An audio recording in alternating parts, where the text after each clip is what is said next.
Okay guys, I wanted to make a video about the ant and the grasshopper basically.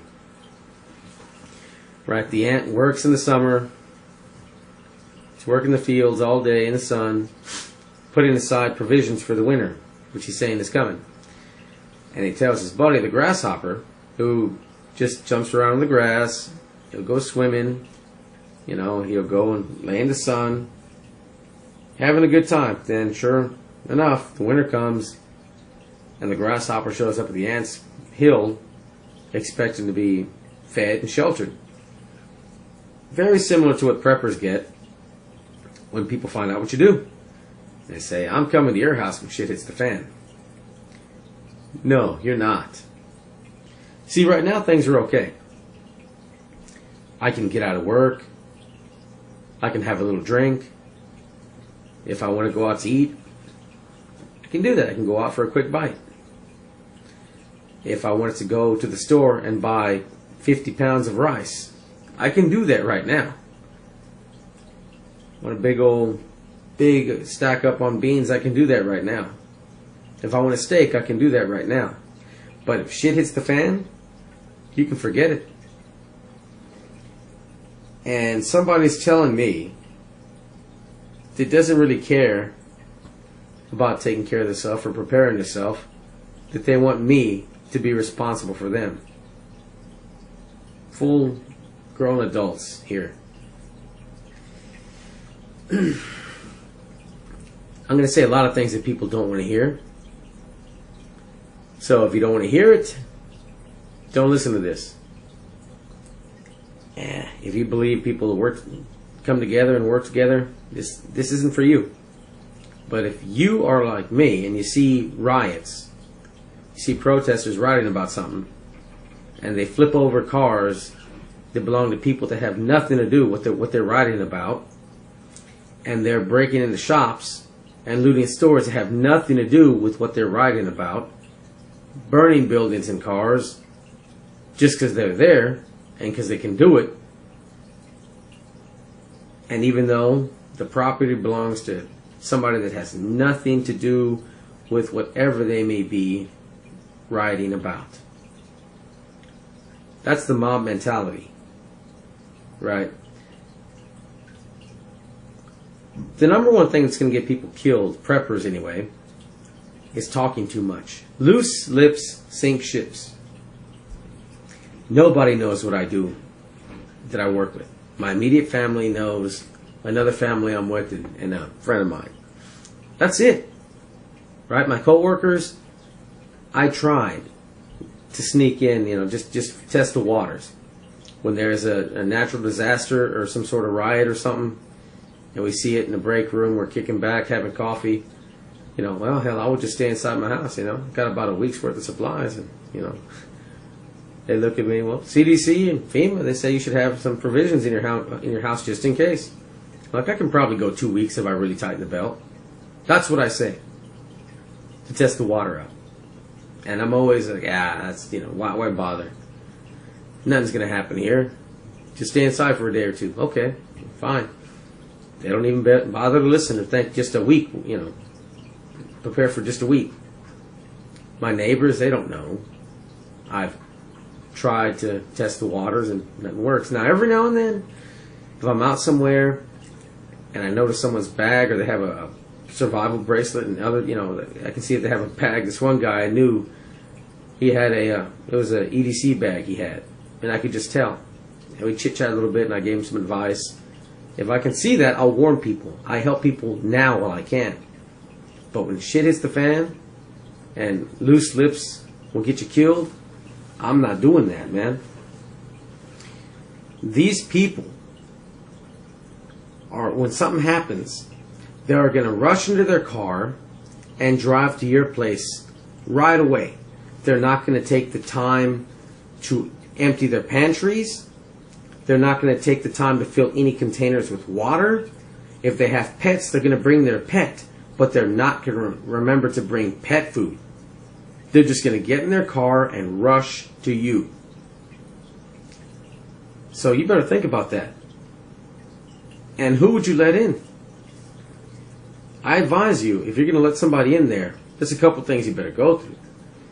Screen them, in a sense, beforehand. Political views. Do they believe in government dependence? Do they believe in handouts?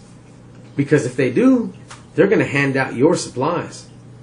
If they think they're entitled to somebody else's money, well, they're entitled to your supplies, right? If they believe in redistribution, well, they're going to redistribute your preps. That's just the way it is. You have all this supplies and all this food. You shouldn't have it all, and they're going to share your stuff. You'll have a whole mob on your hands. Your family comes first. That's just the way it is, man. Second, do they have a large family? It's like a lifeboat in a sense, filled to capacity. And I hate to say it, but you have to take care of your own family. If people don't care, that's their problem. You have to take care of your own. I'm sorry to say that, but that's the way it is. If you're going to help me, do it now. You try to make people aware now. I let strangers know. Listen, I'll try to do that. If I can give them tips, I'll give them tips. I'll tell them where to find the resources. I'll do that.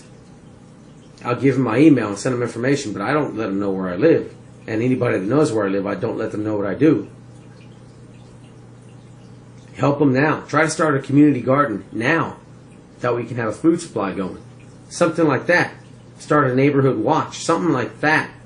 That'll help you later. Help all of y'all later. But when shit hits the fan, you don't want to be handing out food. You'll make yourself a target. You don't want to give handouts. It may be a test. You're going to have gangs and stuff out there. Got some pretty girl at your door. Please let me in. Please feed me. You let her in and she's just trying to see what you have. You don't know. I mean, I would probably fall for that. I mean, I got the wife now that's going to probably, keep an eye on me, but, young woman, young girl, or a woman just in general, I'll probably, feel soft and want to let her in, but I would probably not. I don't think I would. I'm going to be like, well, I don't have anything. Because I know I might endanger my own family. It might be a test. And if it wasn't a test, you think they're going to leave? I saw this one video, I forget the guy's name, but he was saying have a little handout bags, like, here, this is all I can do for you, get out of here. I wouldn't do that. Because if anybody sees where they got that food, they're going to tell other people where they got it. Or they're going to come back for more. Most likely with other people. It's just me and my brother, man. We just help us out. And then if you say, no, you have all that food in there, why can't you share it? The neighbors hear that, then what's going to happen? Expect the worst, man, or people doing stupid things, not even thinking about it. You need to take care of your own. If you do let them in, they damn well better have some sort of skill set. If you're a doctor or something, a doc, you come on in. If I know they don't have loose lips, hey, that's it, you come. I'll take you. But let's say maybe like a plumber, electrician, a carpenter, or an auto mechanic. Skills that I don't really have. I can do some of those, but not much. Very limited knowledge, right, and ability in those fields. So if you got those covered, the auto mechanic, I can't do shit. I can change a tire, bulbs and stuff here, fuse, but that's about it, man. Anything else, I'd need a mechanic. So, but you're going to have to work for it. Skill plus work. Right? I want to put it like this. Let's say you let the car mechanic in. Are you going to feed him, shelter him, and defend him because one day your vehicle's going to break down? Or the plumber because one day you might have pipes bust? The carpenter because you're going to need, some damage and you need to have it fixed. Until then he gets a free ride until the day he may be required. His services may be required. Let's say you're the plumber, electrician, or carpenter, or mechanic, or whatever. Guess what? During the day you're out there in the sun. You're digging, you're working that garden, man. You're doing some work in the sun. It's going to be tough. You're going to earn your keep. Not going to just get a free ride because you got skills. Now, if you can grow food, you can garden. Well, most of what I plant dies. I don't have much of a green thumb. So if you can produce food, hey, you know what? You're out there doing what you do, and you've got company. You're going to have the carpenter, the electrician, or the mechanic, or whatever out there with you. If you have, like, police or military training. Now, this is a tricky one. If you remember what happened in Katrina, the cops were looting. Some of the cops. Some of them did their duty.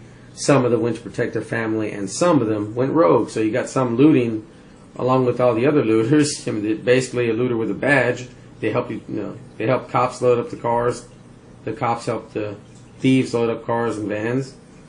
You had some cops that were convicted of it was a shooting. I don't know if it was murder or what they got them for, but they planted evidence, a weapon, and they falsified records and stuff like that. And those were the cops.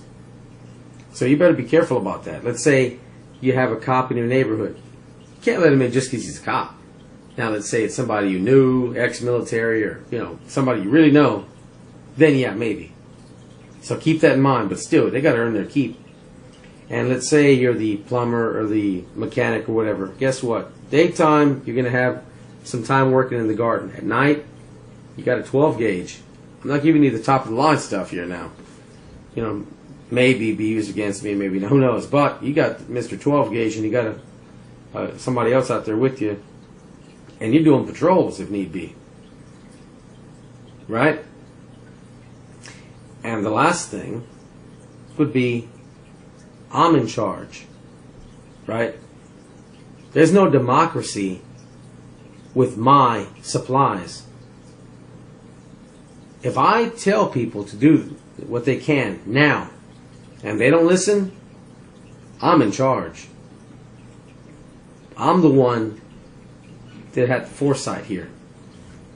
I prepared for years, and I see people going to concerts all the time. They're always eating out, taking some nice damn vacations. They see just about every new movie, sometimes 2 or 3 times. Now, myself, before I got married, I was a frugal guy. I spent money on the chica, but that's it.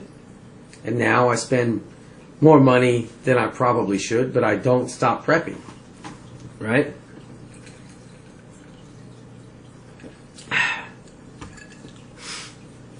So, in a way, I'm kind of depriving my own family because we're not doing a lot. Well, we could do more anyway. But I take some of that money and put it into preps. So I'm not going to deprive my family of some things so you can freeload later. If they come to my place, I'm in charge. I planned for this. I've studied this. I know how it's going to go down. There are certain scenarios anyway. And there is no democracy with what I supply here. If you bring some stuff, or I come to your place, okay. But you show up here without anything? Anyway, something to think about. If you're going to help people, man, do it now. Community watch groups, neighborhood watches. Try to start community gardens. And try to educate strangers. I wouldn't tell people that know where you live. But try to educate everybody else that you can. And in turn, somebody else will educate the people that live around you. But loose lips sink ships.